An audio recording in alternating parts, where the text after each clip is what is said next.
It's a story you saw first on 3. The brother of former U.S. Senator Scott Brown of Massachusetts is in trouble after police picked him up for impersonating a federal official.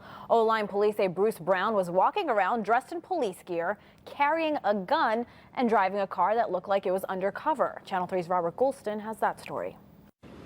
The former senator's brother talked one of the boat owners here into taking him out on the water. That owner telling us that he was actually pleasant. He convinced them that he was with the Coast Guard, but the boat owner knew something wasn't right when he started pulling boats over. Bruce Brown, the younger brother of former U.S. Senator Scott Brown of Massachusetts, is charged with saying he was a U.S. Coast Guard official and even tried looking like one. Police say he was walking around wearing this gear and carrying some of these guns. This is all of the stuff seized, including 12 fully loaded magazines, hundreds of rounds of ammo, and handcuffs. Police say he also had a car with flashing lights that made it look like an undercover police car.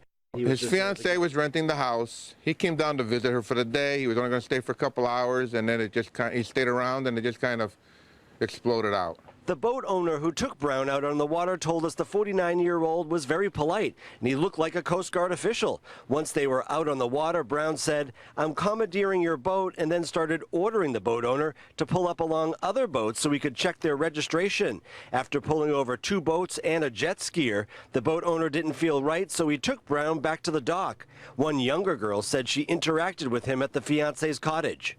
I thought he was just a normal police officer. I just talked to him, and he's like, "Those are actual handcuffs." I'm like, "Oh, really?" So he just handcuffed me jokingly. Former Senator Brown spoke outside his home in Massachusetts. Obviously very serious charges, something he's going to have to answer to.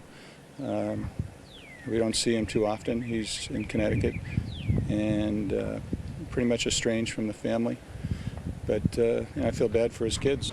Brown was released on a $50,000 bond after his arrest. We tried getting in touch with him at his Wolcott home, but we weren't able to. We're on your side in O-Line. Robert Goulston, Channel 3 Eyewitness News.